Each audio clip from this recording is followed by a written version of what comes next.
Good morning, good afternoon, good night, wherever you're tuned in from. It is the BitLab Academy daily live stream show.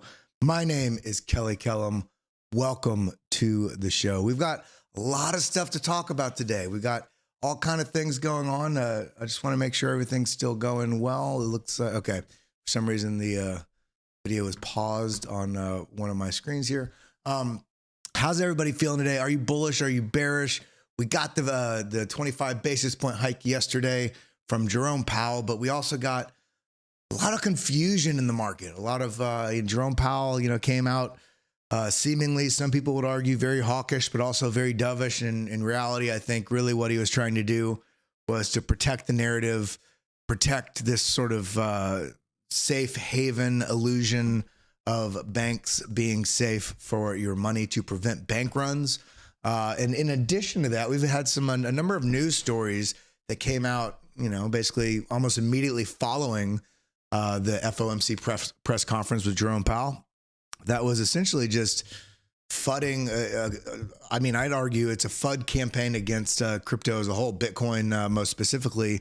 But there's just so much going on. So how's everybody feeling today? Did you sit on the sidelines? Put a 1 in chat.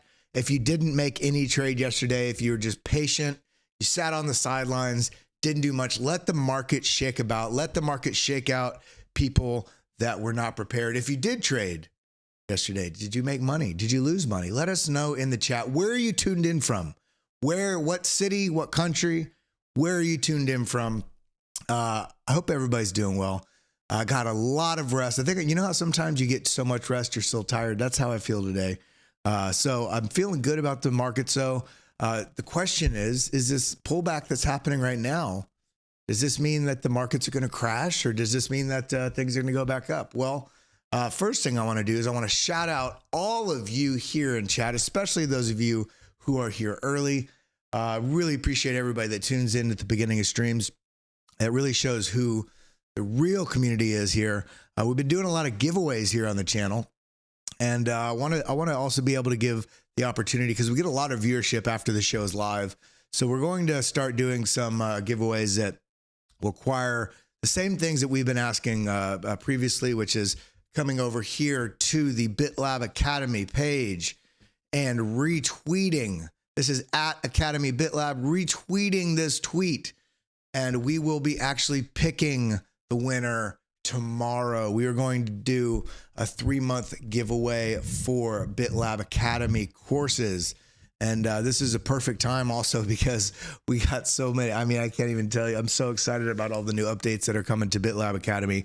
So come over here, retweet this. We will be picking the winner tomorrow. It's basically everybody that you tweeted between now and tomorrow's live stream. So if you are watching this after the stream is live, then that's perfectly okay.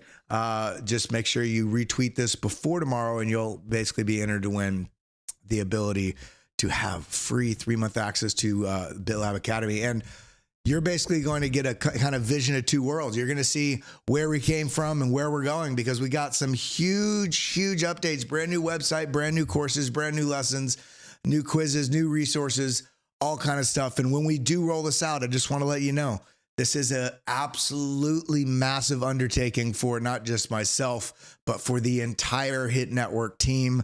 And of course, we've got a number of different brands that the Hit Network supports, including BitBoy Crypto, Frankie Candles, Around the Blockchain, and there's a long list of other brands as well. I just wanted to shout out those specifically, the main 3 brands.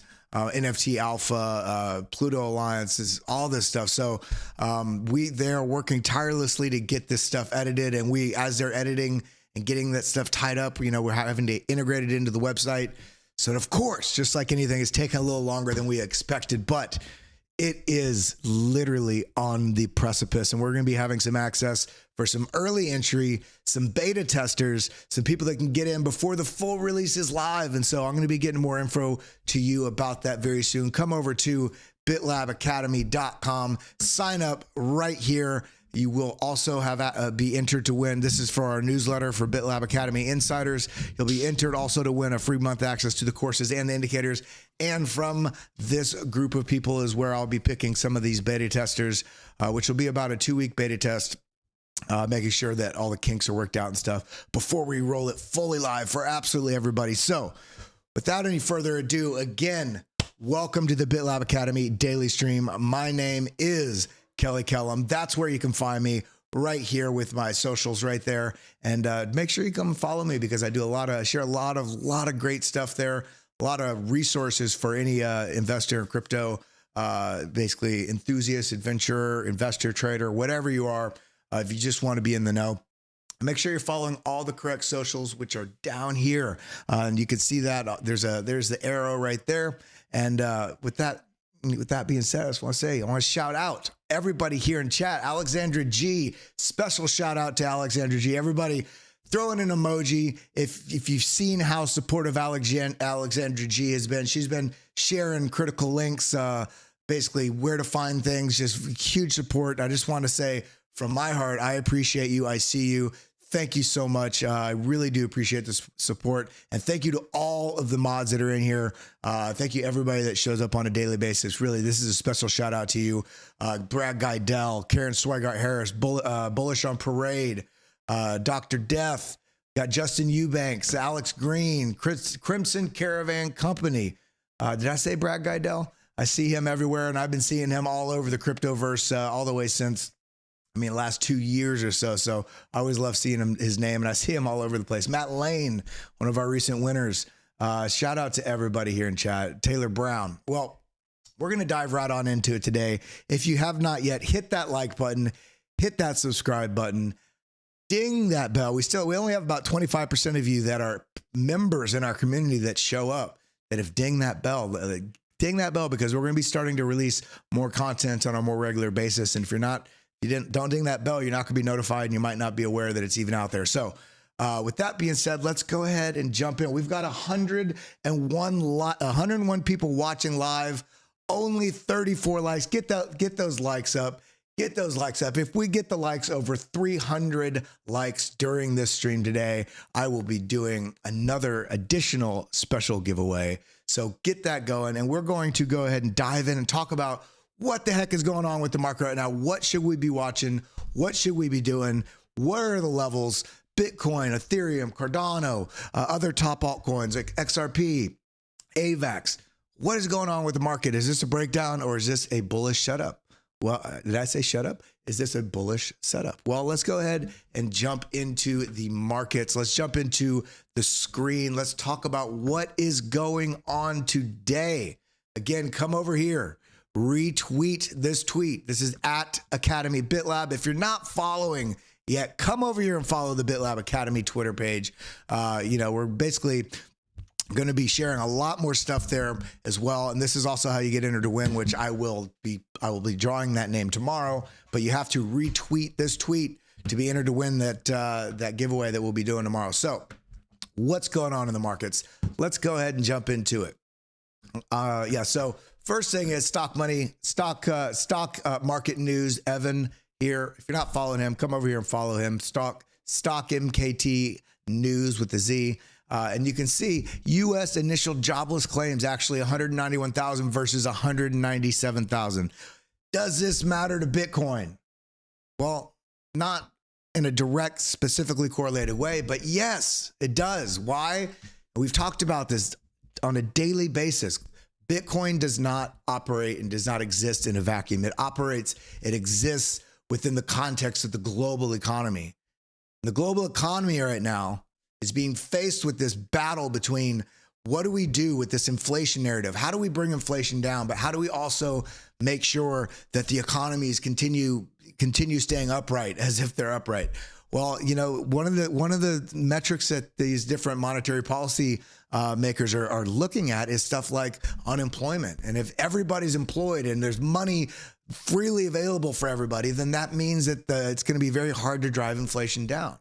This is why, as silly as it sounds, not even silly, as hard as it is to grasp why a government will want inflation to go up. It's not necessarily that they will want that. there's certain correlations that happen when there's a lot of people employed versus people when that unemployment number goes up. And that's one of the metrics that they can use to help forecast what's going to happen with the cost of goods, with the cost of services, with the cost of anything. Because when there's freely available liquid money going around, AKA people are working and they have money in their pockets, then it's really hard to bring inflation down. On the other hand, you have banks that are collapsing left and right. You got Silvergate Bank, First Republic, Credit Suisse. What was the other one that just Silicon Valley Bank? And there's more and more pressure being put on these banks.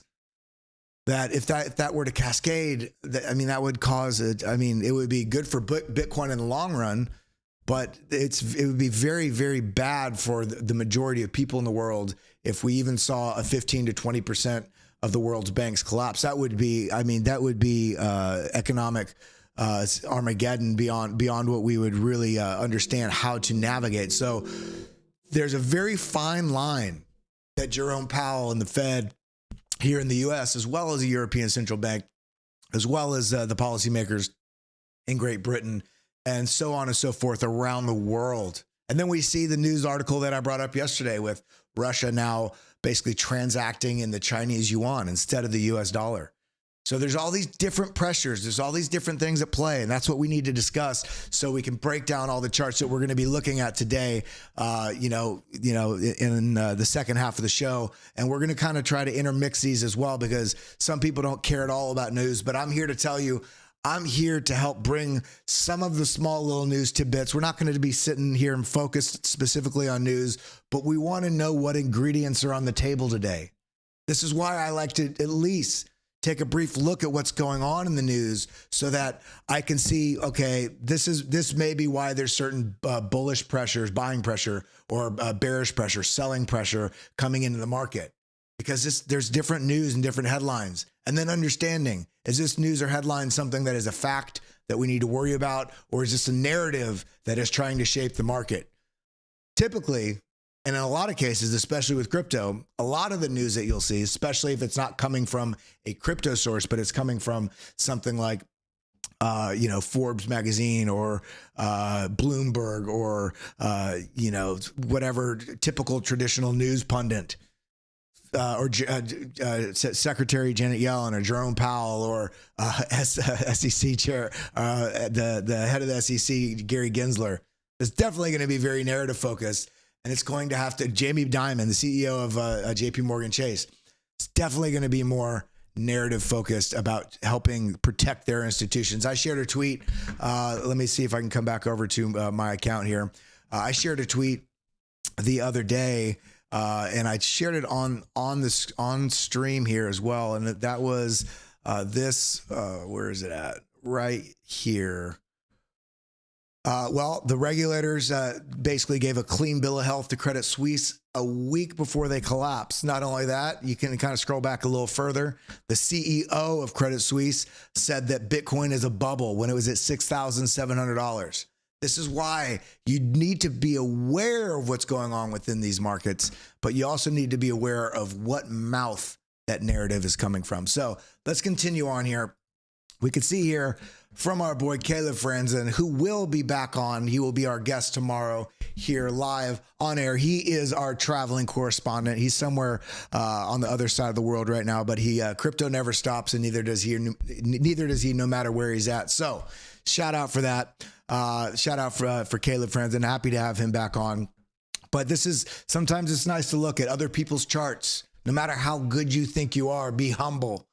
Practice the art of humility. Practice the art of wanting to learn and expand and challenge your frames of thought. And even if you think you've got everything mapped out, go through crypto Twitter, go through Crypto Potato or other different crypto, Cointelegraph, CoinMarketCap news, wherever your sources are, and get a wide variety of views. Go through different Twitter spaces. Watch this show. Watch Frankie Candles, watch anybody else that you can, and get that wide sort of scope of what's going on in the market so that you can form a healthy view. Now, this is a very simple chart that he pointed out, but what he points out here is important to note that Bitcoin is still flashing a bearish RSI divergence. Now, before we go any further, remember this show is for anybody, whether you are a beginner or a pro. And every show that we do here on BitLab Academy is meant to be watched today or in 2 years from now, because not only are we breaking down what's happening in the markets today, sure, we're throwing the rope back to anybody that is a beginner. Remember when you were a beginner tuning into these shows and it sounded like a foreign language? And also those of you that think you might know, sometimes maybe you learned wrong. So what I'm here to do is help bridge that gap from beginner to pro. And I just want to point out here, this is a bearish divergence. What does it mean? This is RSI, which is a relative strength index, which is showing basically where the strength of the market is on this time frame. In this case, we can look at the upper left-hand corner. This is the daily. This is the Bitcoin US dollar pair, and the strength of the market. Some people will call this overbought. Some people call this oversold. Really, in reality, the RSI is saying the market is getting to a peak of strength and it's getting to a peak of the depth of weakness. That's really a better way to look at it. And if we're seeing the strength come up with price coming up, that was healthy. But now we see price pushing up higher, and somehow now we can basically see that the market is weaker. This is what a bearish divergence is. This is suggesting that there's not as much fuel in the tanks. Not really sure how the car rolled up the hill this high. Can the car? Would you expect a car to continue rolling up the hill if it's running out of gas? No, it very well could. Maybe there's a hidden gas can somewhere in the back seat we don't know about. But we need to look at the technical data. We need to look at the different signals available to us and prepare for these things. Now, not only is this case coming up to this, but I believe that this line also is anchored VWAP, which is volume weighted average price is what the VWAP is. And institutions and smart money tends to buy when the price level is below the VWAP and sell when the price is above it. That's where they get their opportunities, because they can see opportunity is presenting itself in the market. Now, what does this all mean? How do we trade this? Well, we can see that price is pushing up into the VWAP while we're also getting giving people opportunity to sell short, and we're also seeing that there's a weakness coming into the market. So that's just doesn't mean we need to absolutely sell everything, but this is one of the ingredients that we're adding to our technical analysis tool belt so that we can make an informed decision. So this is the first chart we're looking at today. Now, the next thing I want to look at here is this from Rickus at Rickus_trades. Wonderful analyst. Go and check him out. Also, TechDev_52, wonderful friend of mine here in the space, and great analyst. A lot of really great information. You can find both these people here on Twitter.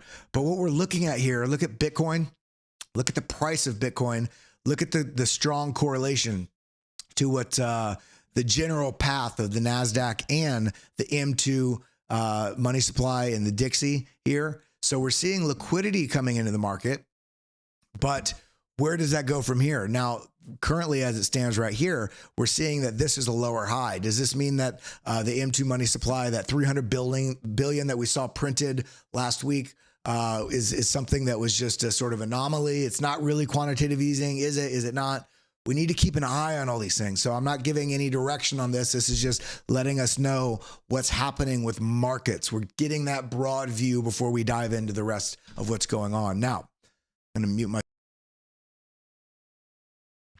Now, so this is the news source that I use. I use newsnow.com, and I come over here to crypto, and you can kind of get just a general sort of quick view on what's going on in the markets. You can do most read, latest news, top stories. Not sponsored by any way by these folks. It's just a very useful tool for all of you. You can specifically, you can do Bitcoin, you can do all crypto, you can do other specific coins, and it pulls these news articles from all these different sources. Now, I went through this today just to see, okay, what's going on with the markets? What is the different stimulus to the market in terms of bullish or bearish stimulus, or bullish or bearish narrative?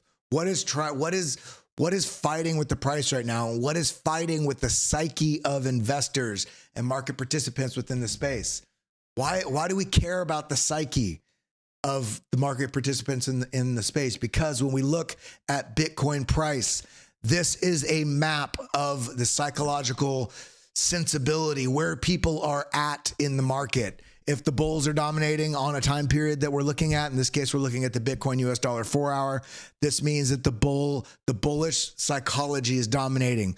When we see it pull back, this means the bears took back over and the bearish psychology is dominating. So when we're coming back here and looking at these various different news articles and data points, we're trying to understand what the market psychology is at any given time so that we can be ahead of it and prepare for it or catch it as close as possible to that shift in trend so that we can take advantage of what's happening in the market. That is what an edge is. Taking advantage of, and maybe it's not news for you. Maybe it's specific and defined strategy and technical signals. That's okay too. Everybody has a different strategy. A friend of mine here in the space, Jesse Olson, I'm going to push him to get him on the show. Excellent trader, been in markets for years. He's nobody's completely ignoring the news because we all are in social media. We have different aspects of life that we walk around and you see things and you hear things. So there's always going to be a general sort of awareness of what's going on. But some people focus specifically on news and integrate that into their analysis and their strategy. Some people focus almost entirely on technical tools. That, for instance, Jesse Olson is somebody like that is focused on technical tools while he has a general idea about what's going on. So in this case, I just want to go through a couple of the stories. We're not going to break them down. We're just going to show what sort of impact, why, we see the market was pushing up. We got the 25 basis point hike that we talked about yesterday. It was priced in. So why is the market not moving up? Well, let's go ahead and dive in and see what some of these stories are that's throwing water on that bullish narrative. Well, let's more options. I like to reject all, yes, and save and exit. Now, SEC Gensler attacks Coinbase. Well, this is just absolutely stupid. I actually, you know what? I forgot about this. I actually shared this yesterday. Let me come back to, let's see. I shared this yesterday, and this was in response to Brian Armstrong's response to Gary Gensler. And I thought this was so pivotal. I said, best description yet of the nonsense or lack of regulation in crypto. The request to have clear rules from businesses like Coinbase asking the SEC, what should we do, how, when, where, and why? And then the US government completely lacking sense in how to foster the most important technology of our time. This is Brian Armstrong. This is a CEO of Coinbase. This is his response. First he says, today Coinbase received a Wells notice from the SEC focused on staking and asset listings. A Wells notice typically precedes an enforcement action.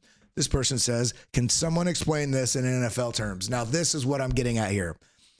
Imagine you've got both football and soccer refs on the field, but we're actually playing pickleball. Name any sport if you don't know what pickleball is. And the refs can't agree on the rules of this new game, and one of them decides to change and call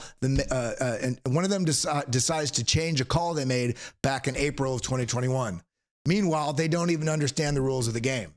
And they're sowing doubt and fear and saying, you could, you should, maybe. And then later saying, okay, you have a notice because you're not doing what you should be doing. Well, where's the rule book? Where's the playbook?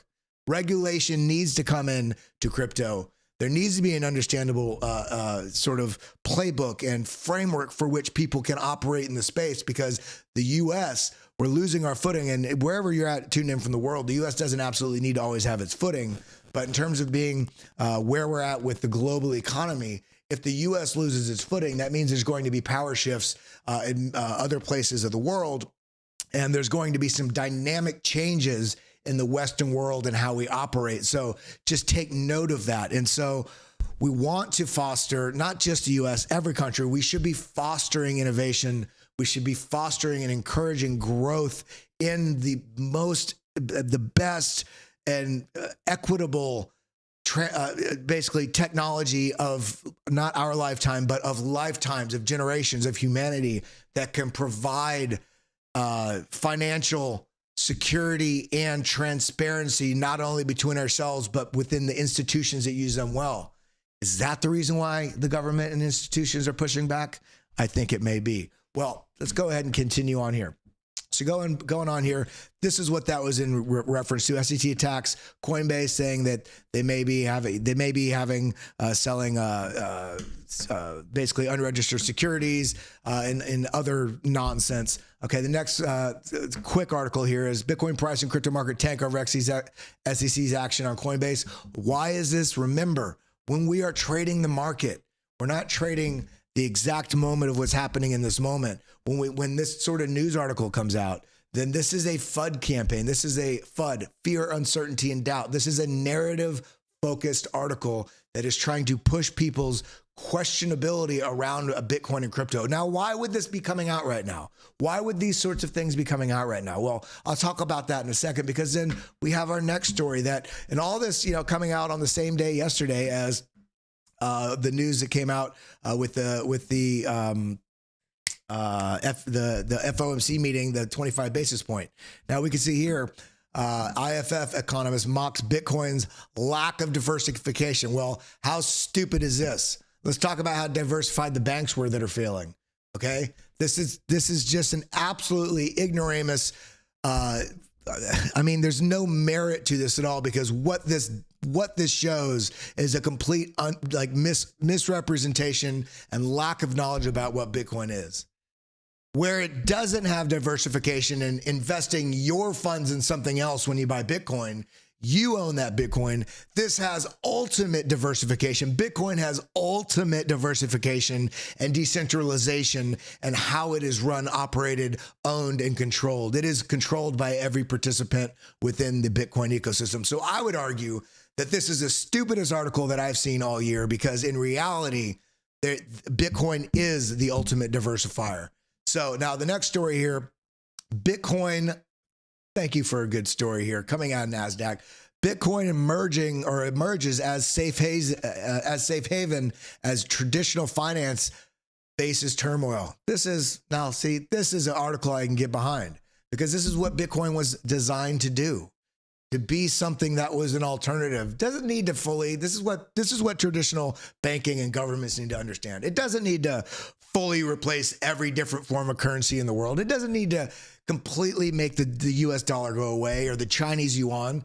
This can be an alternative. When gold is such a large segment of, has such a large market cap and so much liquidity and trust behind it, right?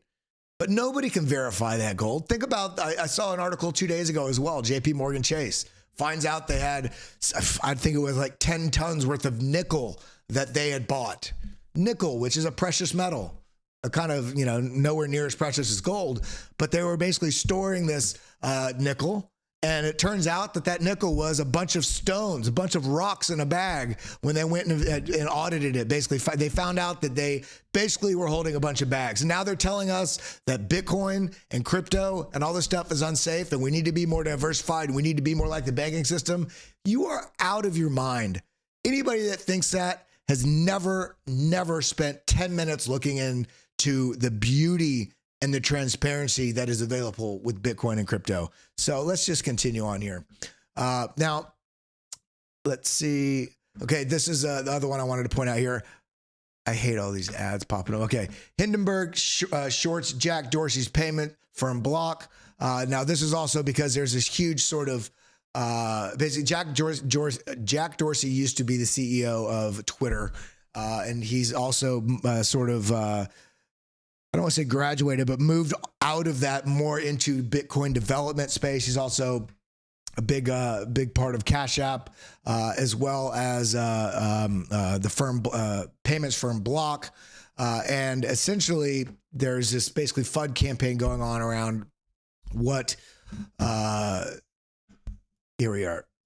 Our two-year investigation has concluded that Block has systematically taken advantage of the demographics it claims to be helping. There's just FUD campaigns that are out there right now, and they're kind of coming out one by one as banks are failing. They're basically do-si-doing us. They're having issues with their sector that they regulate and manage and are safe, and they're cascading and falling, but they want to point the finger at issues that are within crypto. Well, some of these things aren't even issues. It's like having a car that, you know, an individual owner has a car and accidentally runs over a kid in a crosswalk, and then you want to take down Chevy because you know, a car killed someone. It's just these are just complete narrative tactics, and we want to jump into what's actually going on in the market. So with that being said, how's everybody doing? We got a lot of stuff to cover today. I just wanted to kind of go over some of the headlines. We don't do headlines often on this channel. We break down concepts, we break down tools and tactics and strategy so that you can navigate this market, whether you're a beginner or a pro. So if you haven't yet, hit that like button, hit that subscribe button, ding that bell. Let me know that you are tuned in, watching, and in our community, because we got a lot of stuff we're going over. Let me know in the chat right now. Hit put in 3 coins that you are interested in, that you either hold or that you're interested in. We're going to go over a lot of charts today, and as the markets are sort of having a little bit of a pause, a breather moment here, we're going to see where that level could take us to on a number of different coins, as many as we can get through. And I'm also going to reserve the last 5 to 7 minutes to go through any poignant questions that people have. Most definitely anybody. I noticed yesterday I missed a super chat that somebody had done. I noticed after the stream, because you know what? I didn't set time aside for you, the community. Although I'm sharing my thoughts and I'm sharing my experience and I'm teaching you things up here, this is about you all as well. So I want to make sure that I focus on what you all are saying in chat. We've got a great list of mods here as well, between Alexander G, Crimson Caravan Company, Alex Green, Brad Guidell, a Mellow Fellow, a lot of wonderful people here in the mods here in chat. So if you have any poignant questions or if you do a super chat, know that we are definitely going to, if you have a super chat, I'm most definitely going to bring it up, highlight it. I want to make sure that I give back to those of you that are giving to this channel, because it does take a huge team of people to run this channel. It's not just me. So every bit of support, even hitting that like button, helps drive this channel forward. So let's go ahead and jump in. Let's talk about what's going on. Yeah, throw in those altcoins in there and let me know. And if you're watching later, if you're not watching this live, or if you're watching a hit network, make sure at some point you come over to the BitLab Academy stream, which is here at youtube.com/@BitLab Academy. And you can see here, we're already up to 5,450 followers. Let's see if we can get that to over 6,000 by the end of the month. Come over here and follow us. Hit that subscribe button. Join our community. And if you're watching this at a later point, throw your comments down below of the coins or the tools or the indicators, questions you have, sticking points. I want to know. We have a team. We go through these so we can tailor and shape this information for you. So let's go ahead and look at what's going on in the markets. Well, we got the Dixie dollar index, the liquidity. Where's liquidity going at? Is risk on or risk off? Well, look at this. Pushed up, pull back. We're right here at this level. What is this level? This is a major trend line. I'm getting some dings in my ear. I think all is good still. Oh, shout out to my boy Crypto Vet and also Matt C. Crypto Vet's my super home skillet. He co-runs my basically my partner in the Crypto Answered. We typically do Thursdays. We're taking today off because I'm so running full steam trying to get all these updates going for BitLab. But shout out to Crypto Vet in chat. Also, Crypto Billy 111, always everywhere I see on almost every crypto show. You're always there. So shout out for being a huge part of the crypto community. But going on here, we see this major trend line here. Now, remember, anytime you're doing a trend line, even if I delete this, it's okay. Anytime you want to do a trend line, what you want to do to establish support, which is where you're basically projecting where price action may likely return to, and if it does return, may find support and bullishly bounce from there, hold that level. And if it breaks below that, then that means that the narrative is taking back over from the bears, and you may be seeing further downside. So let's start with this point right here. And to get this trend line, I'm doing Option T or Alt T if you're on PC. And we can just go from here to here. We got 2 points. That's minimum. You want to have at least 2 points. So we are kind of coming up on that, but we can also do another trend line. I like to tend to have sort of like a range, 2 different 2 points now. And what's nice is what's the most effective trend line is when you have a trend line that touches multiple the more candles it touches, the more relevant that trend line is. And as you can see right here, we can kind of move this to this level here. We got 1, 2, 3, 4, 5 touches, and this is coming into a previous sort of region. We could do a line or a regional box, as you could see right here on the Dixie. Now we care about Bitcoin and altcoins and all this. Why the heck are we watching the dollar index? Because this is showing us. This is giving us a narrative. This is giving us a lens into the markets. This is giving us a lens into what's going on in the space about a risk on, risk off sort of narrative. Are people pulling money out of assets, which is putting basically helping the dollar raise? Are people pulling money out of the dollar and saying, I want to buy whether it's equities or housing or gold or Bitcoin or any of these assets? We can see that basically there's weakness coming out of this. Now there's a much more deeper understanding to really understand how the dollar index is really weighted, because it's also weighted against a basket of about 6 other major world currencies. But generally speaking, if the dollar is going up, then the Bitcoin is going down. We could even come over here and do a plus sign right here.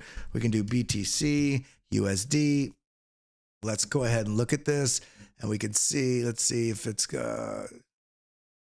so we can see right here, dollar going down. You see this dollar coming down right here. Look, Bitcoin going up. You see Bitcoin dollar going up right here. Look at this, Bitcoin coming down.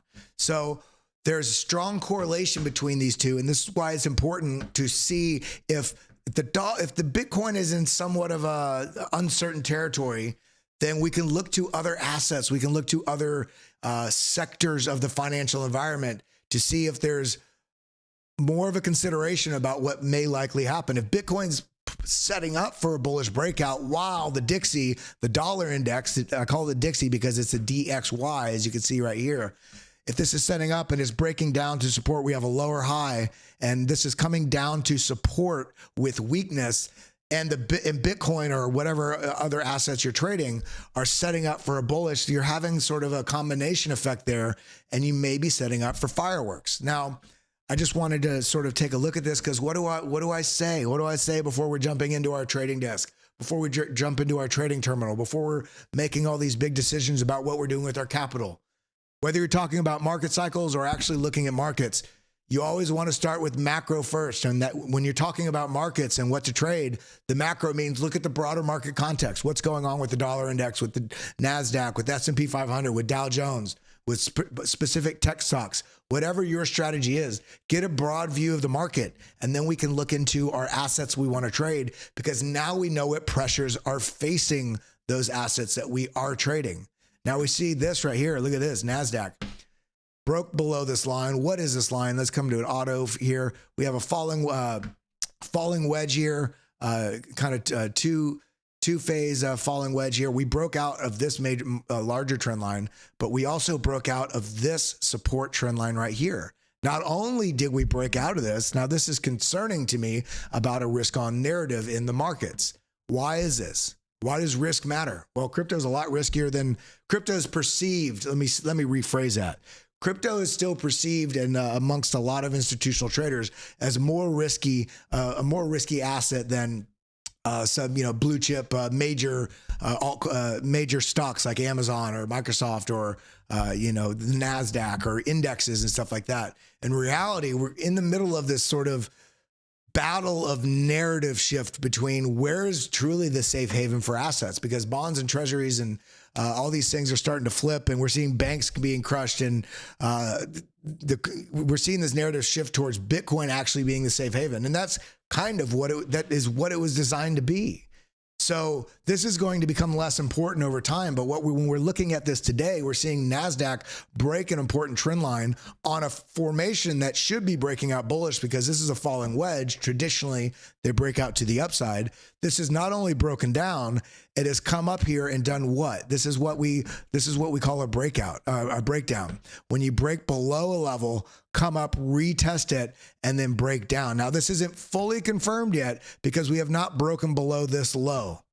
What do I mean by that? Well, come back over here, come to my page, and you can make sure you're following me here at Kelly Kellum. Make sure you're following the correct one. There's about 30 different fake Kelly Kellum accounts out there. Make sure you're following the correct one. About 20.2 thousand followers here. And come down to this chart right here. Go into the first comment, and this shows you what I mean by that. The breakdown of support. You don't just, a very aggressive trader could enter, most people, emotional traders try to front run this, enter here. And then what happens is they're so excited, and then it comes back like this, and then they sell at either a loss or at basically at an equitable sort of same spot that they took the trade in on a short. When in reality, this is what you want to see. You want to see the break of support, the bulls come up to see how strong the bulls are and where the resolve of the bears are. It's always a tug of war battle between the bulls and the bears. And as this comes up into this resistance level, once this gets rejected and confirms the bears are in control, as this continues to the downside, this is a confirmation when you break past this low. So when we're looking at this, we can see that this broke down, this came up, and right now it's going to be interesting. Today is going to be interesting as to what the direction. The markets are very confused as to what to do, because all things considered, from the global economic shutdown in March 2020, and inflation out of control and banks failing, it's amazing that the market is holding where it's holding. Now, the question is, what is the government going to do? Is there going to be quantitative easing? Is there going to be more positive comments coming out of different Fed chairs from different states? Is there going to be a new talking point from Janet Yellen? Everything is kind of on a knife's edge right now. So is this going to break this low right here and show that there's likelihood for continued downside or not? So this is what we're looking at when we're looking at traditional assets as a means, as a sort of thermometer stick for risk, so we know kind of what to expect in the certainty or uncertainty when we're looking into our crypto assets.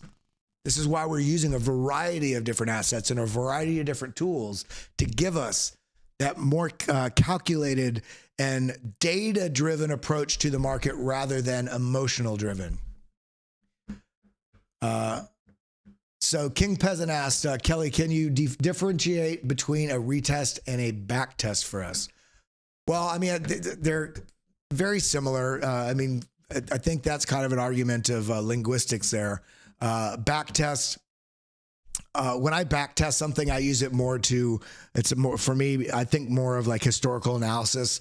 When I'm using an indicator and I'm back testing how often something happens, that's kind of more how I use the term back test.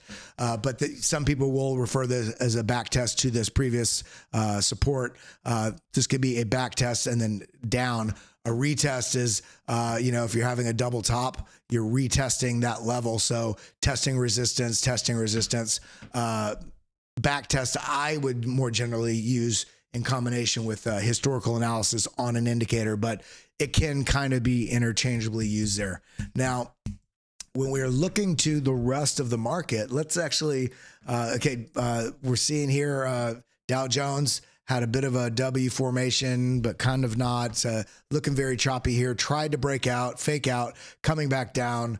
The same thing. We had S&P 500 over here. We see had falling channel, which is a somewhat bullish pattern. We did break out to the upside, but we broke out to the upside with a bearish formation with this ascending wedge. And now we've come down. But with this is the most bullish chart I've seen on these traditional assets, because with this, we have broken down to the downside, but we've also retested this level right here, and price is open and moving to the upside. So the question is it going to get rejected at this level and come back down, or is this going to come here, maybe a little pause, then continue to the upside? So this is kind of what I'm seeing on the traditional markets. Now let's dive in to the assets that most of us, I would argue, all of us care about more than the traditional assets. I care about the traditional assets because they give me a lens into risk on the assets that I'm predominantly trading and holding. Man, if you guys give me 1 second, I just have to stretch my back. Oh, we got a dog staying with us right now and kind of sleeping sideways. So, everybody just remember, when you're at your trading desk, sometimes you just got to take a stretch. Oh, get in here. Now, everybody, hit that like button, hit that subscribe button, ding that bell. If you're here for the crypto, Let's get these likes up to 150 likes, and we will be diving into all these crypto that you all were requesting. We're going to be breaking down a lot of stuff. Hit that like. If you're not subscribed, what are you doing? You're here. You're enjoying the content. Get into our community. We are growing fast here. I want you to be a part of it. BitBoy wanted us to be known as the lab rats. I'm not going to let that happen. We need to be the lab techs or the scientists. We need to come up with a vote, Alex. We need to come up with a vote for what we're going to call ourselves here in BitLab Academy. And shout out to Around the Blockchain. If you're not following them, check them out. They got a great, another part of our team here. They got a great, basically, Around the Blockchain. If you haven't heard of it, I don't know what you're doing. They pull people from around the blockchain, great minds in the space. Check them out. DZ, what a wonderful host. Also produced with Mr. Nick Demondi. So let's go ahead and jump into what's going on here. We're getting these likes up. We're getting the subs up. Now, we need to look at what's going on with the Bitcoin dominance. So we talked about this channel for the last couple of weeks here. We've got this channel. Now I'm going to go ahead and move this up here. We have this channel, and this is essentially the oscillating between Bitcoin pumping and then altcoin season. Bitcoin pumping and then altcoin season. Bitcoin pumping, altcoin season. So what does this mean? If Bitcoin's pumping, what's coming, not maybe today or tomorrow, maybe not even next month, but what is this setting up? This is setting up for huge gains in altcoins soon. So shout out. If you are predominantly, I want to know in chat, if you are predominantly, I'm going to do a poll for everybody right now. Start a poll. Do you, your portfolio is over 50% of your portfolio alts or BTC and ETH? Curious, if you are more heavily in alts or Bitcoin and ETH? BTC, ETH, and alts. Let's see how you all do here. All right, now as we're looking here, get involved in that poll. Let's see how the community is doing. Now we're setting up for potential opportunity in altcoins, but we see all these coins that will be running together at different paces. We've all been to a horse race or a car race or seen it on TV or even been in school and watched people race. People have different stamina. People have different periods of a race that they basically run faster than others. One horse might be winning for, the first 100 meters, and then another horse just comes and blazes by it. We want to make sure as we're going in to this next bull market or any stage of the market really, that we understand the coins and we understand the protocols that we are investing in, and also know that they're going to be running at different paces. We know that this coin that I might have might be outpaced by, A coin might be outpaced significantly by B coin. The problem most people have in this space is they like A coin because they saw it running and so they bought it, and then it stops running, and then they say B coin, and B coin starts just exploding, and then it's exploded 100%. So then they're tired of their A coin not running and not making those gains, so they jump out of A coin into B coin, and then B coin reverses and A coin takes off. So we need to have patience within our strategy. We need to have patience within our plan with how we navigate this market, because when what we're seeing right here with the Bitcoin dominance is we're seeing that not that altcoins aren't running. This is just showing that Bitcoin is moving more fastly. There's more liquidity coming into Bitcoin than altcoins, or there's liquidity coming in faster to Bitcoin than altcoins. So Bitcoin is outpacing a lot of altcoins, not every altcoin. Because remember, if we come over here to CoinGecko, not CoinGlass, let's do CoinGecko. We come over here to CoinGecko, we can see right here, we can even let's just do 1 hour. Okay. Look, okay. Radix, it's up 5.7%. Arbitrum up 1.9%, Loopring up 1.3%. We have Optimism down. Now if we go on the 7-day, it gets a lot more dramatic. Conflux up 33%, Stacks 28.8%, XRP up 23.4%, Phantom 23%. Okay. Now this is not where I go to identify, these must be the hot coins. These are the ones I'm going to get into. No, this means you missed the move on these coins. Not forever, but for now. A better opportunity is come over here, do the opposite. Okay, Makers on a pullback, Cosmos, Atoms on a pullback, Osmosis on a pullback, You know, we're seeing what's on a pullback, meaning for me, somebody that's been in the space for a long time, and ask any trader will tell you, you don't buy stuff because it's running. You identify through your fundamental analysis. You identify through being aware in the market of coins and projects and investments that you're interested in, and you do your diligence on those, and then you wait for opportunities for those assets to pull back into a zone that gives you the best opportunity for the next run. So shout out to anybody that's been able to be patient and wait for a run. Wait for something to pull back to a target. Now, put a 1 in chat right now if you've ever bought the top of something. I want to show you how common this is. I will do it myself. I have bought the absolute top of something. If put a 1 in chat. Put a 2 in chat if you've done it at least twice. I will put a 2 because I've done it at least twice. But you know what? I'm learning, and I have learned from those mistakes. And now what I do is I also host a show like this, but I also watch a lot of other stuff. I do a lot of research, and now I set my charts up. And now I'm at the place where I can set up charts, and if that's what we want to do. So put a, what are we going to put? What are we going to put here? Type in crypto, type in hashtag crypto profits. Hashtag setup if you are here to learn, and because you are learning, and because you're in process of being able to see these things on the chart, and so you can wait for the setup. That's what we're doing. We're waiting for setup so that we can dominate this market. Yes, that's what we are doing. So now let's jump into these charts and see what the heck is available to us, because Bitcoin's dominance is pushing up. Bitcoin's dominance is pushing up, doesn't mean Bitcoin's going to stop running, but it is suggesting that we're coming into an area that we may be having some opportunity for altcoins. And on Monday's show, by the way, Monday's show is going to be specifically about identifying these major runners for the next bull run. So by the way, again, we are doing giveaways on this show, but it's all about community here. We are supporting each other. We are giving each other the ability to grow together. So make sure that you come over to the, come on, you can do it, baby.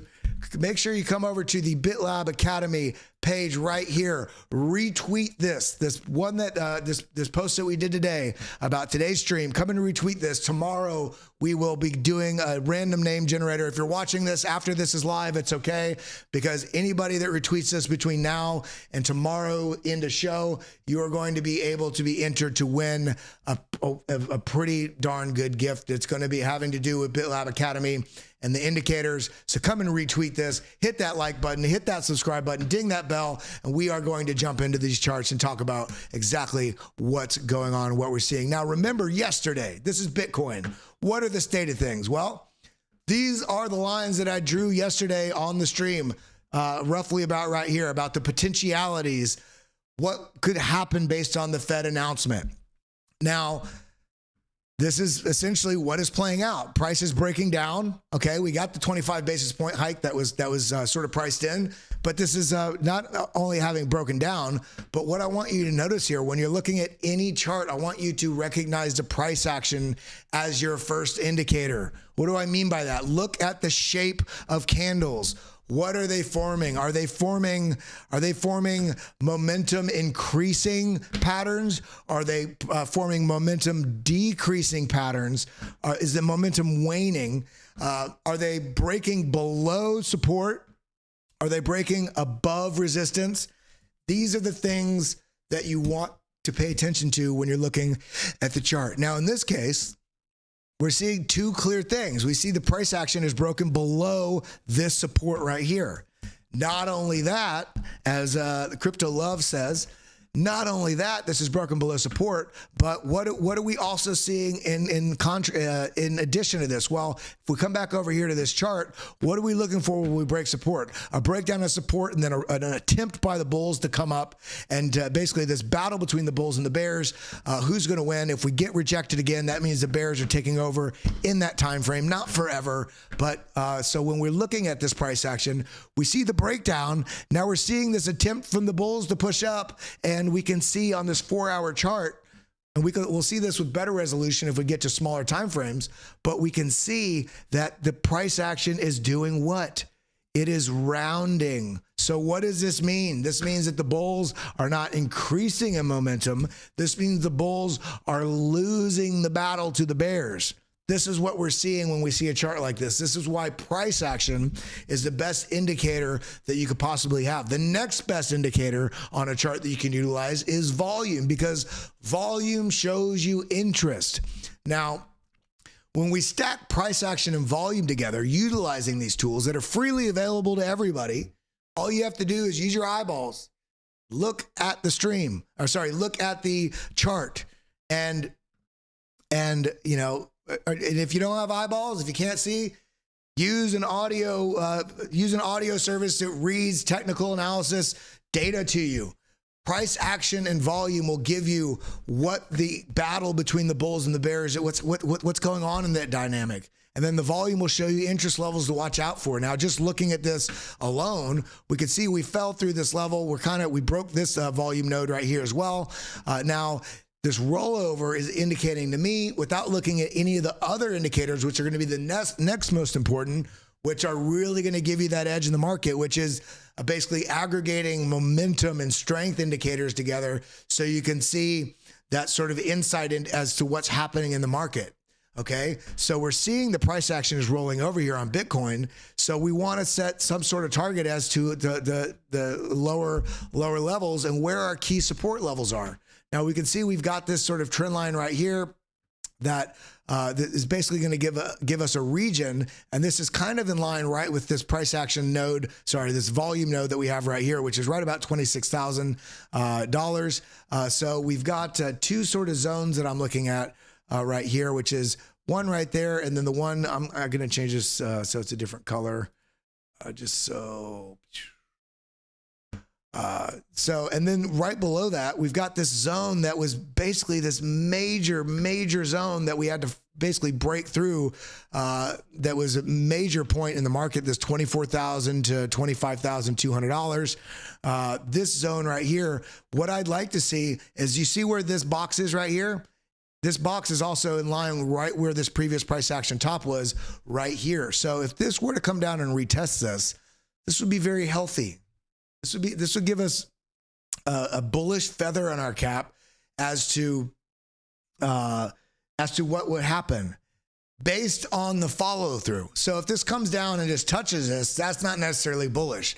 The fact that this comes down and touches this and bulls come in and defend this area, meaning there's buying power here and there's liquidity here, and we see bullish divergences, and we see strength coming in, then that's very bullish. Now, the caveat with that is, markets like to trap people in both directions. So the likelihood I see here is, if the price action does fall down to this level, is that there's I see a higher likelihood, or a high likelihood, that if price were to fall to this level of this where this trend line is and where this previous price action top is that the price action likely, because this is a fairly small volume node as well, I'm also not zoomed out enough, but I would see a higher likelihood of retesting into this zone down here, this $25,000 zone. If we come out to a larger time frame, get a better view as to, let's get an auto here. Okay, so we can see, come here, let's do larger. I want to get this whole range. So, okay, so this zone right here, there's actually a bit of a volume gap right here if we look at this on the broader time frame. This is why we want to zoom out. Look at things zoomed in, sure, but always zoom out to get more clarity. So getting more clarity, if price action just comes down to that little, as we can see here, is a very small level just to bounce off of, that would be, sure, incredibly bullish. But I'm seeing a higher likelihood, much like I drew with this orange line here, for price action to come down, break this level, come into this volume node right here, and which is also a lot of price action. We could even shrink this down kind of like this and have the price action come down and bounce at these levels down here at this 25,000 to 25,200 level, and maybe a wick lower, but we're going to see how the bulls react to coming into this level. Now, similarly, I'm going to delete, let me make sure I'm on the crosshairs. I'm going to delete this Fibonacci. We're just going to redraw it, Option F, from the bottom to the top. Now, okay, we have this golden pocket, which is a 0.5, 0.618 area. We also have a high volume node right here. So if this is lost, if the price if there is a bear trap, essentially getting bears to commit to go short, I can see a likelihood this is this price action wick coming down to this zone right here. And if it's bought up very quickly and we basically slingshot from there, we could see that. But let's go ahead and see what our indicators are telling us. Pulling up the BitLab trading stack, we can see here with the BitLab trading stack, we're seeing bullish divergences, which are these flags on the bottom. We're seeing bearish divergences, which are these flags on the top. And on each one of these, you can see this has 3 bearish divergences. This has 2 bullish divergences, or 3 bullish divergences. This has 1 bullish divergence. And what it's doing, what this market intelligence indicator, all these indicators, BitLab market intelligence, hidden volume, BitLab relative extrema, significant movement, these are all part of the BitLab trading stack, which you can find over here at bitlabacademy.com. Come to indicators. You can get the full stack, heavily discounted, right here at the top. Get that. You can still use the code RELAUNCH15 right now to get an additional 15% off your first month. But what we can do here, if you've ever used this or if you're new to it, I like this. The default settings are 16.2, I think 112 or 110. Come in here. You can screenshot this. It's also in the BitLab Discord, in the training, in the settings area, in the BitLab indicators. But change this 7 to the pivot, look back 7, maximum pivot points to check 4, maximum bars to check 90. I like this as one of my settings here. And then you can see this reads all these all of these different indicators. It reads all of their divergences to show you when you're having pressure going one way or the other. So on the 12-hour, we could see that this was going to be a likely area of resistance because we have 3 bearish divergences and this significant movement showing an aggregate of multiple different momentum indicators showing that there's overheated. They're saying that the MACD is starting to roll over. The stochastic starting to be in the very high levels. RSI is looking to be very overbought. And not only that, right here we can see look at this. Right here on the hidden volume, we're seeing a bearish divergence on volume, meaning there's not a volume that's supporting price action at this level. And what do we get? We get the pullback. Not only, I mean, all this stuff was there in addition to the FOMC meeting. So we can utilize indicators in addition to what's going on in the news. But in this case, the BitLab trading stack showed you the bottom floor here, showed you the relative extrema bar sticking outside of the wave. Now look at this. I want to point this out again because people are not using this to the best of its ability. When these relative extrema bars are sticking out to the downside, this is essentially showing bullish pressure, like a slingshot pulling down to basically bullish pressure to the upside.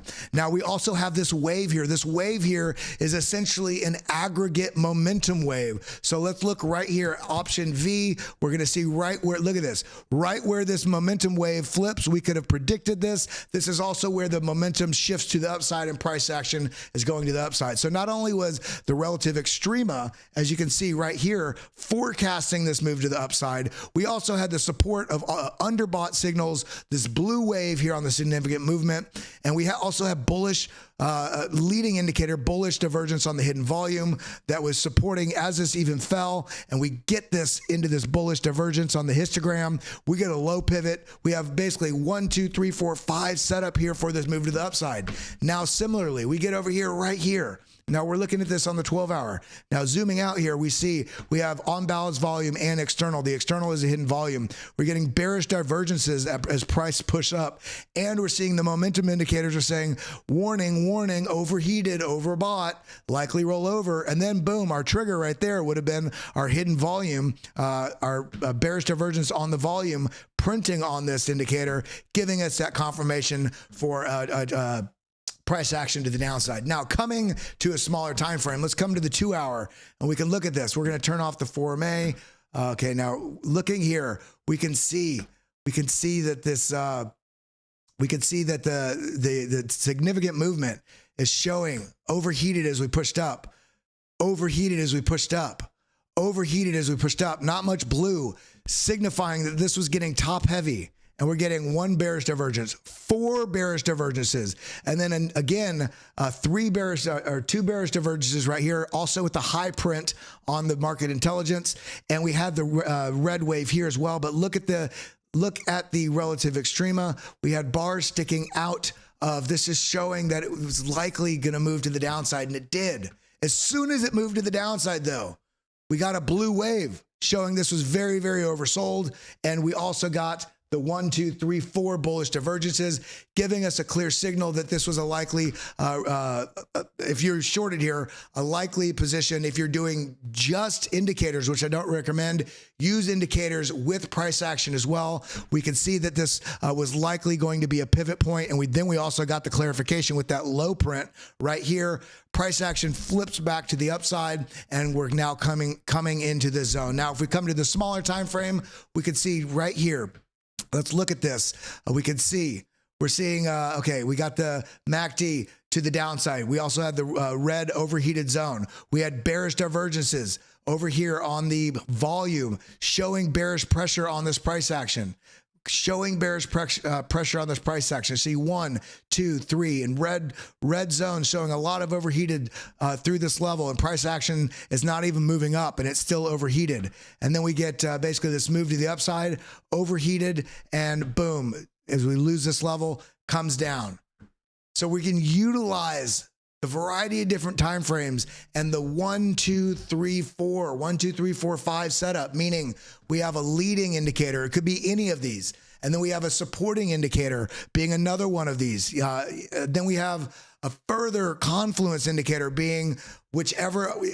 All these indicators can fire at different time frames, leading one to the other. You want to stack them in order to get that clear signal. And that could be for the BitLab trading stack, which is this full suite of indicators, or it can be for the MACD, RSI, stochastics, all of these sort of indicators as well. We're seeing this is getting overheated. We're seeing a bit of the strength coming out of the RSI right here. Now this is on the 24-minute. Let's go to the 2-hour. Okay, we're seeing, so we're seeing bearish divergence right here on the RSI. We're seeing bearish divergence on the stochastic. So why do I know that? Price action's going up. These are the peaks here are going lower and lower. Now we're seeing the momentum roll over on the MACD. So we're getting a confluence of indicators, a confluence of signals to give you that clear setup for how to make your chart decisions. And if you use a BitLab trading stack, I still recommend, if you want to, especially as you're learning, come back and forth between the BitLab trading stack and see how different signals, see how different things on this relate to what's going on your other indicators that you've used or that you're comfortable with, or to learn more deeply about how to utilize them.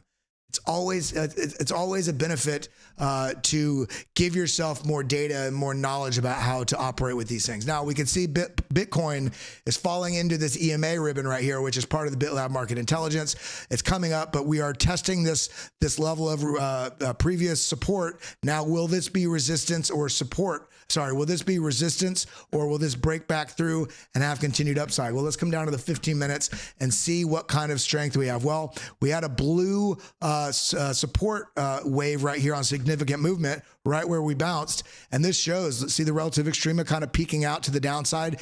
Even as we broke to the downside, this was signaling like this move was likely going to be weak. And then we immediately got this blue wave. Let me pull this up again so we can see the hidden volume. Okay, now there's a lot of choppiness here, indecision, so that's not giving a clear signal. But as this is pushing up, gives me cause for concern.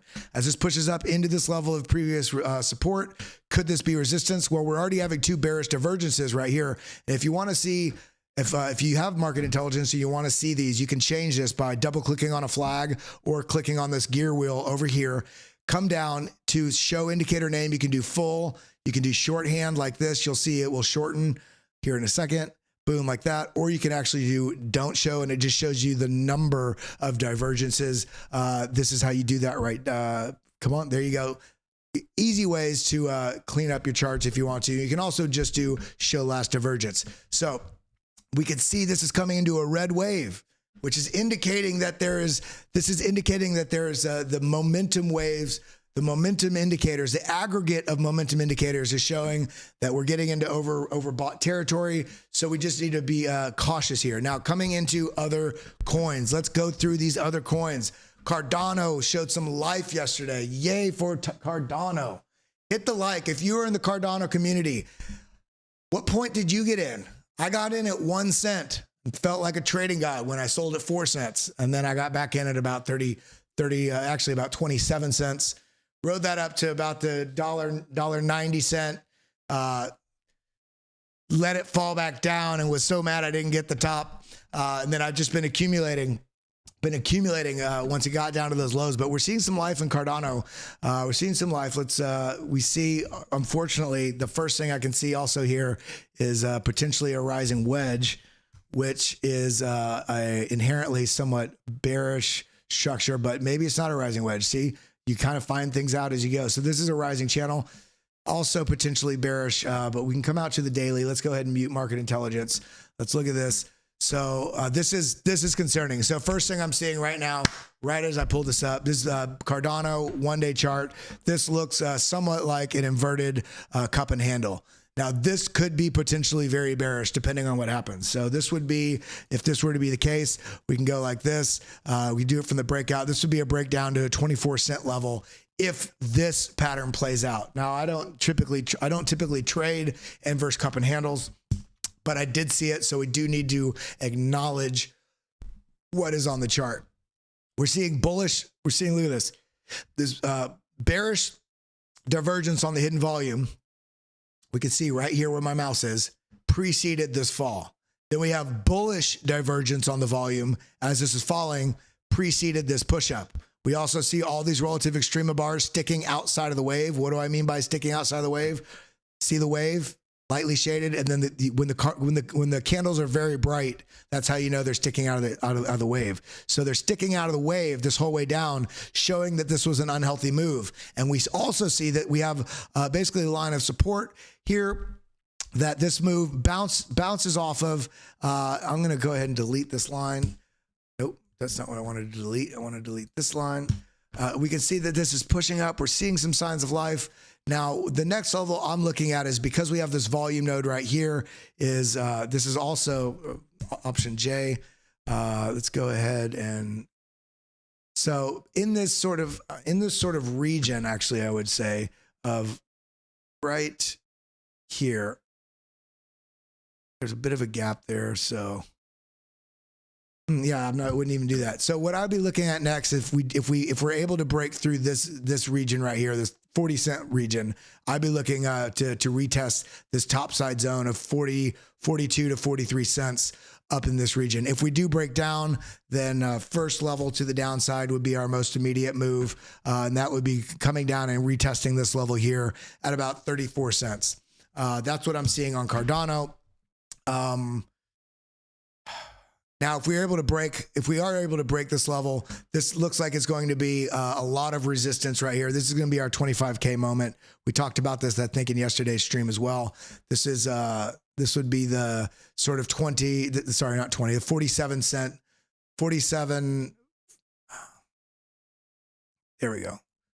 This would be the 44 to 46 cent range for Cardano. And then if we're able to take this range, then the next range that I'm looking just on price action alone is this level all the way up here, 79 cents. Now we're going to have some pit stops along the way, but this is that next major level. And again, we will have pit stops along the way, 65 cents being one of them, and then 79 cents above that, which is just shy of the golden pocket, which is right at 90 cents. Man, that would be exciting if we're able to get up into those zones, wouldn't it? Shout out to all the Cardano holders in the chat. Now, let's see what else we got going on. Where's that? I just had my, there you go. Did I get BitLab? Okay, no, okay. So now we're going to go ahead and go through. Why does it do that each time? Sorry, I'm having my Discord show up because I'm clicking the wrong button. There we go. All right, now alts. Now let's go ahead. We need to look at Ethereum. So let's do ETH BTC, ETH US dollar. We did all BTC pairings yesterday. So we want to see what's going on here. Looks like from this major downtrend, look at this. Looks like this is the downtrend I'm talking about right here. ETH has broken out of that downtrend. Now we've had some interesting sort of price action here. Looks like we potentially could have an inverse head and shoulders if we get a little bit more of a shoulder here. But we have this directly above us. Now the next level I'd be looking at on Ethereum is this zone right here. Now I'm going to make this back to being gold so I'm not confused on my other charts. Now need to make this a little bit more opaque so it doesn't dominate the chart. So what I'm looking for, let's go down to 4 hour. Let's pull up our indicators. Yeah, I would call this inverse head and shoulders. This right shoulder kind of sucks, but what we're looking at here, okay, let's mute that. What we're looking at here, option T, we have a neckline here. We have a neckline here. So option T gives us our head. You can alt T as well if you are on a PC. This gives us a target of all the way up here. This would be excellent. About $2,400. Now, what does that mean? We're going to go straight there? We can't just be moon boys. We've got to be prepared. So let's double click on the chart, minimize our other indicators. And what do we see along the way? Well, it seems to me like price action on Ethereum is kind of consolidating slowly up into this level. If we do break through, I think we are going to get a pit stop right here at this level, right at the basically the $2,000 level, which is also a round number. And round numbers tend to be big for whatever reason within investing and trading, because there's a lot of retail out there that they, set orders and there's a psychological barrier to breaking $10,000 or $2,000, or these round numbers have an impact. And right in this region, we have basically from 1935, about 1920, actually. I'm going to bring this down a little bit. Why am I bringing this range down? Because I'm having see this rejection point right here, over here on this part of the chart. This is rejected here, and this is rejected right at the top of this. And this is where I'm drawing my region of price action interest. Now, if we zoom out on this chart, what I would like to do is see on the VPVR where the volume nodes are and how they relate to this region. Now, this also, we can see, look at this. All I did was extend this to the left. This is there's a lot of price action interest here, just on where we see price action having traded in the past. And so what we want to do, we want to plan accordingly what we're doing with our trades. And so let's go ahead. And we're going to option F from this zone right here to this bottom right here. We're going to drag this across, and we can see that our next level up to really test is basically this $2,000 level. Almost said 200,000. If Ethereum was $200,000, that would be ridiculous. So about $2,000 level, and then next pit stop up from there would be this 382, which is 1.382, which is also correlating with this sort of interactivity of price right here. And then the 1.618 is right up here at the 2.618 or 1.618, which is at 2,618. That's why I got confused by the 2.618, because it's 1.618, 2,618. Now, we got some more charts we're going to do. How's everybody feeling? Are you feeling good in the stream right now? Are you bullish or you bearish? What coin in the top 100? Let me know right now. What coin in the top 100 are you most bullish on? I don't just say it because you own it. What coin do you think in the top 100 is going to perform the best in the next bull market? Okay. Now, what coin in the top 10 do you think is going to perform the worst in the next bull market? It'd be interesting to see y'all's thoughts here. Try not to make it tribal. Try to make it based on thoughts and feelings about your fundamental knowledge of the space. Now, we're going to jump in here and do some more charts. Now, we got Ethereum. Now, if Ethereum were to break down, let's do that. If Ethereum were to break down, we have basically this channel right below us. I would be looking for a target down at about about $1,600. $1,600. If we lose this golden pocket level, which is 1,700, then I'd be, the kind of support here, because there's a lot of price action tops here we can see right here. So I would see a pit stop here if the bulls come in right at 1,700. If we lose that, then I'd be coming down to about 1,610, 1,615 on Ethereum. Now coming over, let's do Algorand. Algorand's looking like it's just chopping in a range right now. Option T, get our trend line. Okay, we got that. Option T, we got this right here. We got a range. So we see we broke down from here, bounced from here, broke down from here, bounced from here, broke down from here. Now, did I see, that's a 2? Okay. So now double clicking on this. Okay. We're seeing even right now. We're coming into, let's do option F. Let's get a fib range here. Now that's going to be a little skewed. So we'll do it from the bodies. If we do it from the bodies, we're seeing the price action is coming right into the golden pocket of the Algorand right here. And look at this. The EMA ribbon is squished, meaning in direction. Okay, we've kind of broken through it. We were below it. See this? We're below the EMA ribbon, and we pushed up above the EMA ribbon, but fallen right back through it, but broke right back above the EMA ribbon, but fell right back through it. The market is waiting on a direction. The market is waiting on a trend. The market is waiting on all this FUD and the consolidation. When we see Bitcoin perform as it has after such a bad year, let's take this out. We need to zoom out, look at something for a moment here. When we see Bitcoin performing after we've had this massive downtrend, look at this auto, come on, this massive downtrend. This is, we're kind of in this disbelief stage right now. So the market's wondering, there's still bears that are thinking as soon as we got to this level, market's going to reverse and now we're going to go down to the 7K levels. Well, we're not seeing that quite yet, are we? We're seeing the market hold. So in reality, even if we traded sideways from here, even if the price action just kind of oscillates and travels between $30,000 and 26 and 30,000 and 26, and then goes back up to 34,000 and then finds support up here. If we consolidate after such a rough year, this will start I think it would actually drive dominance.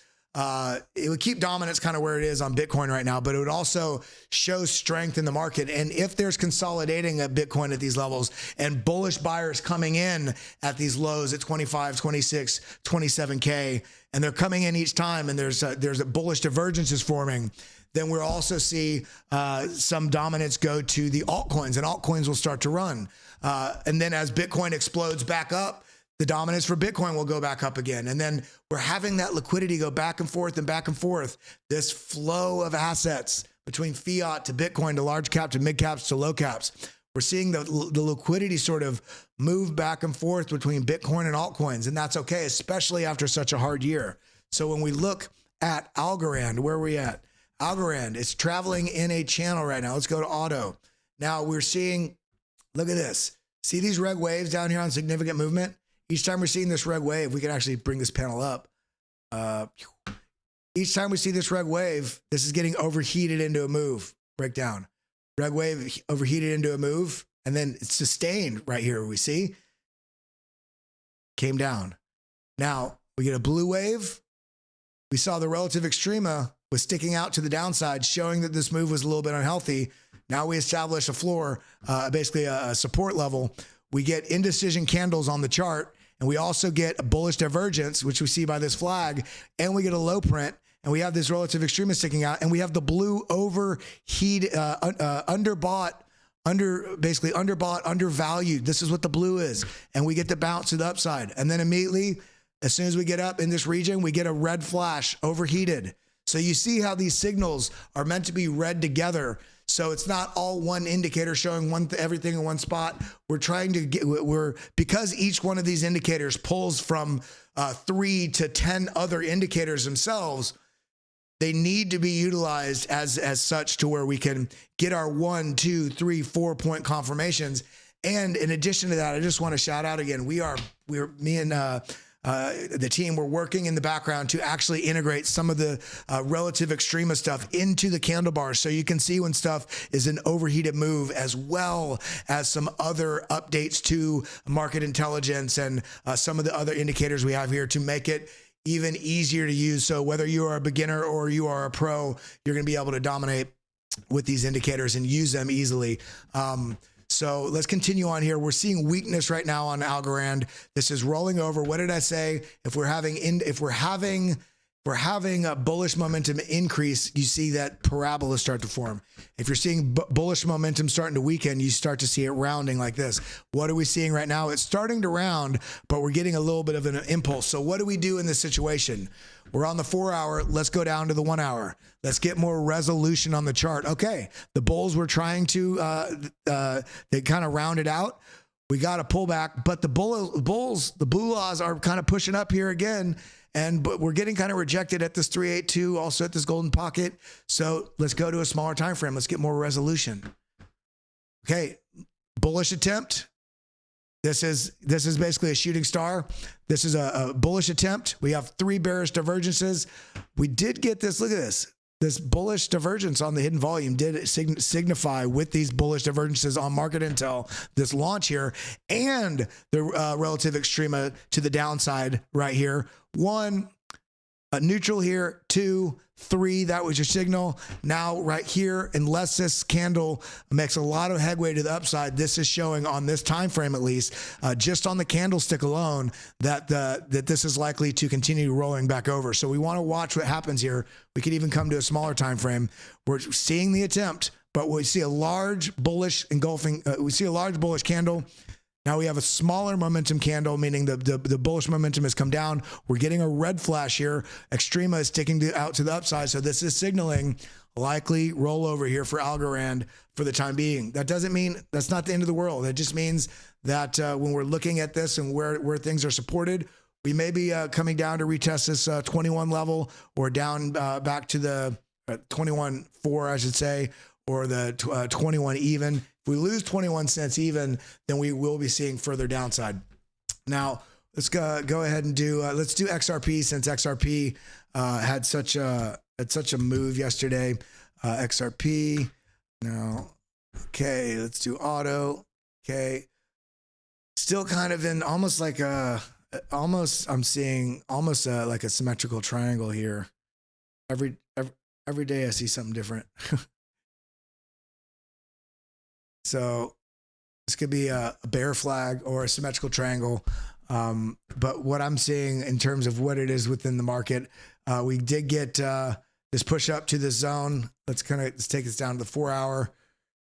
Okay, let's turn on our indicators. Double click. Okay, we got a rejection at this zone. Rejection at this zone. Let's see where we're at. We got 182 likes. We got 307 people watching, only 183 likes. Hit that like button, hit that subscribe button, ding that bell. By the way, if this is your first time here, my name is Kelly Kellum. I really appreciate everybody being here. This is all about building community, not just doing TA, but teaching you TA, teaching you how to navigate these markets. We got a few minutes left. We're gonna run through a bunch more coins. So again, throw in all those coins that you're trading. We're gonna see how many we can get through. Give you some signal, give you some concept on how we're picking where the potential price targets for where these things are going to go. So let's go ahead and jump back into the chart. We're seeing push up, pull back. This is rounding, so now this is a lower high. This is indicating to me a likely pullback further for XRP. We see this is still overheated. It finally flashed neutral, so it's a little bit of indecision here. Let's go to the 1 hour chart. Okay, we can see pullback, push up. We got neutral, bearish divergence on XRP. So I'm favoring a likely downside unless we get another bullish set of news that comes out for our XRP. And if that were to test back down, first stage would be 41 cents. Option F to the top. Let's do this to the top here. Yeah, so we got a golden pocket. We got a golden pocket right here at 42.3. If we lose that and we lose this 41 cent level, then we might be looking at coming back down, testing back into the 37 cent range, depending on what happens with the market pullbacks. Now, let's see. I have H bar already pulled up. We got a bunch. So we got Avalanche. we see, look at this. We see Avalanche had a descending wedge, broke bullish. Now we have a somewhat of a rising wedge, but not quite, because it's kind of rounding. This is retesting. I'm looking possibly, we're on the 4 hour. Let's go to the 2 hour, or the 1 hour, since I clicked that. Come on, computer. You can do it. So this is looking like we're not able to overtake this high. So I'm looking at likely pullback on this move. If we do option F from this low, that gives us a Fibonacci to the high.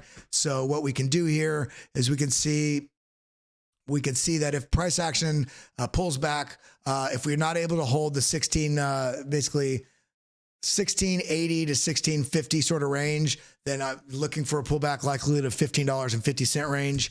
Now we can see Gala. We see Gala is, man, it's broke through this trend to the upside, but it looks like we're in the midst of potentially forming a head and shoulders, which would, you know, if any attempt here does not make a higher high, then I'm looking at minimum retesting this 3.7 cents, not 3747, this zone right here. But we also have this 382 right here. So basically the 4 cent level. If this breaks down, if we lose 4 cents, then I'm looking for lower side on Gala. Now, Hedera, we descending channel broke out. Now we have a symmetrical triangle. We can option T, kind of go like this, we can go 2 options here, command copy post. Now, command C, command V is how I did that. You sucker. There we go. So this is what I'm seeing. If this breaks out to the upside, we're kind of coming up to this level, basically 7.4 cents. If this breaks out to the downside, then I'm seeing and this is a volume node too, coming down maybe to 5.2 cents. But that's what I'm seeing. A lot of charts we did today. Filecoin looking like it's trying to break out, but I haven't redrawn this in a few days. This Filecoin's looking like it's trying to break out. We are on the 4 hour chart. It is blue still. What does it show on the 1 hour chart? We had that. Look at that. We had the bullish divergence on hidden volume, which gave us that launch, as well as the blue wave here, as well as the bullish divergences. So there's a lot of stuff going on with a lot of different charts. Markets could go up, could go down, but if you have a strategy, if you have a plan, if you come and check us out every day, 10 a.m. Eastern Standard Time here on the BitLab Academy daily stream, we're going through all these things. We're trying to teach you how to do this, as well as giving you ideas and concepts, and really break down the structures of these markets to give you the tools so you can bridge that gap from beginner to pro, so you know how to navigate these markets. If you have not yet, make sure you come over to bitlabacademy.com. Check out the indicators page as well. If you're interested in these indicators, you can use that relaunch 15 code for 15% off. Just when you get to this page, scroll down right here, have a coupon, type in relaunch 15 and relaunch 15, all one word, and make sure you press apply, and you can get 15% off your indicators and the courses. The courses, of course, are right through here at bitlabacademy.com. Sign up for the newsletter. I love you all. I appreciate you all. If you have not hit that like button, if you have not hit that subscribe button, do it. And remember, we're doing a giveaway tomorrow. So make sure you come over here to Academy BitLab, retweet this tweet from today's stream. If you retweet it, you are entered to win a 3-month access to, and it might be something else additional. Tomorrow, we're going to be doing it. Everybody that does it between now and tomorrow. So if you're watching this later, it's okay. Come and retweet this tweet right here, which is at Academy BitLab, and the Bitcoin and altcoins breakdown or bullish setup. Retweet this tweet. You're entered to win. Really appreciate you all. Have a wonderful day, and I will see you tomorrow. Adios, muchachos. Thank you for coming. Thank you for tuning in again. Adios, muchachos. Thank you for coming. Thank you for learning to trade. Market meltdown. We are prepared because we have the trading tools to navigate and dominate the market.